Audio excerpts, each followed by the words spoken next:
இந்த வீடியோவில் நம்ம தாபா ஸ்டைல் ஜீரா ரைஸோ மட்டர் பன்னீர் கிரேவியோ எப்படி செய்கிறதுன்னு பார்க்க போகிறோம். வாங்க வீடியோக்குள்ளே போகலாம். இந்த வீடியோ பார்க்குறவங்க மறக்காமல் லைக் பண்ணிவிட்டு பாருங்கள். அப்போ தான் இதை நிறைய பேரோட சஜஷன்ஸ்க்கு காட்டும். ஃபஸ்ட்டு பன்னீர் கிரேவி செய்கிறதுக்கு பேனில் 2 ஸ்பூன் வெண்ணெய் சேர்த்துருக்கேன். இது கூடவே 3 ஸ்பூன் எண்ணெய் சேர்த்துக்கலாம். நம்ம சேர்த்த எண்ணெய் நல்லா சூடாயிடுச்சு. இது கூடவே 4 கிராம்பு, 3 சின்ன துண்டு பட்டை, 2 ஏலக்காய், ஒரு பிரியாணி இலை எல்லாத்தையும் சேர்த்து நல்லா வாசனை வர வரைக்கும் வதக்கிட்டு ஒரு பெரிய சைஸ் வெங்காயத்தை பொடி பொடியாக நறுக்கி சேர்த்துருக்கேன். வெங்காயம் நல்லா வதங்கிறதுக்குள்ளே ஒரு பேஸ்ட் அரைச்சிட்டு வந்துடலாம். மிக்சர் ஜாரில் 4 சின்ன துண்டு இஞ்சி, 6-7 பல் பூண்டு, 3 மீடியம் சைஸ் தக்காளி எல்லாத்தையும் சேர்த்து நல்லா ஒரு பேஸ்ட்டாக அரைச்சிட்டு வந்துடலாம். தண்ணி எதுவும் சேர்க்கலை, தக்காளியில் இருந்த தண்ணியே கரெக்டாக இருந்துச்சு. வெங்காயம் நல்லா வதங்கிடுச்சு. இப்போ இதில் மசாலா சேர்த்துக்கலாம். 1/4 ஸ்பூன் மஞ்சத்தூள், 1 ஸ்பூன் காஷ்மீரி மிளகாத்தூள், 1 ஸ்பூன் தனியாத்தூள், 1/2 ஸ்பூன் கரம் மசாலா, 1/2 ஸ்பூன் சீரகத்தூள். எல்லா மசாலாவும் சேர்த்தாச்சு. இதை எண்ணெயிலே ஒரு 2 நிமிஷம் நல்லா வதக்கி எடுத்துக்கலாம். அப்போ நல்லா ஒரு பிரைட்டான கலர் கிடைக்கும். மசாலா நல்லா வறுத்தெடுத்தாச்சு. இது கூடவே நம்ம அரைச்சி எடுத்து வச்சுருக்க தக்காளி பேஸ்ட்டு சேர்த்துக்கலாம். தக்காளி பேஸ்ட்டு சேர்த்துட்டு நல்லா வதக்கிக்கலாம். நம்ம சேர்த்த எண்ணெயெல்லாம் பிரிஞ்சு வரணும். அந்த அளவுக்கு நல்லா வதக்கிட்டு அதுக்கப்புறமா தண்ணி சேர்த்துக்கிட்டா கரெக்டாக இருக்கும். லேசாக எண்ணெய் பிரிஞ்சு வர ஆரம்பிச்சிருக்கு. இப்போ நம்ம தண்ணி சேர்த்துக்கலாம். நான் மிக்சர் ஜார் அலசிட்டு தண்ணி சேர்த்துருக்கேன். தண்ணி சேர்த்துட்டு 1/2 கப் பட்டாணி சேர்த்துருக்கேன். இது ஃப்ரெஷ்ஷான பச்சை பட்டாணி. பட்டாணி சேர்த்து நல்லா கலந்துட்டு இப்போ இதில் நம்ம கிரேவியோட கன்சிஸ்டன்சிக்கு ஏற்ற மாதிரி தண்ணி சேர்த்துக்கலாம்.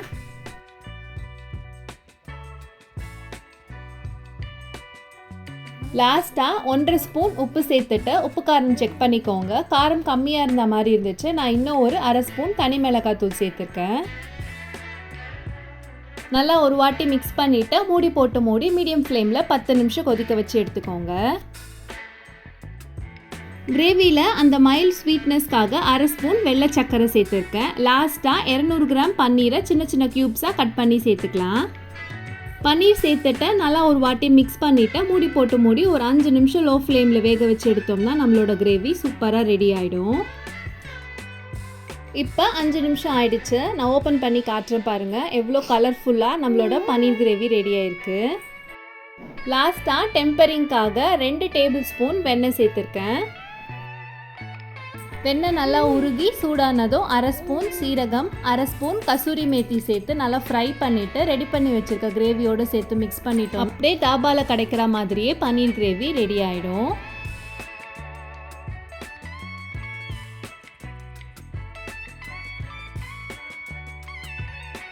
அடுத்து ஜீரா ரைஸ் எப்படி செய்கிறதுன்னு பார்க்கலாம். ப்ரெஷர் குக்கரில் 2 டேபிள் ஸ்பூன் எண்ணெய் சேர்த்துருக்கேன். எண்ணெய் நல்லா சூடானதும் ஒரு ஏலக்காய், ஒரு பிரியாணி இலை, 2 சின்ன துண்டு பட்டை, 2 கிராம்பு சேர்த்து நல்லா பொரிய விட்டுருங்க. நல்லா பொரிஞ்சதுக்கப்புறமா 1/2 ஸ்பூன் சீரகம் சேர்த்துக்கலாம்.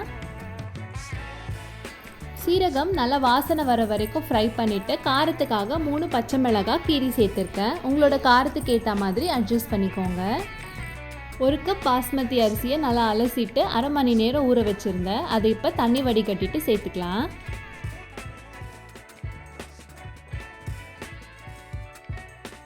அரிசி சேர்த்துட்டு நல்லா ஒரு வாட்டி மிக்ஸ் பண்ணிவிட்டு அப்புறமா நம்ம தண்ணி சேர்த்துக்கலாம். 1 கப் பாஸ்மதி அரிசிக்கு 1/2 கப் தண்ணி கரெக்டாக இருக்கும்.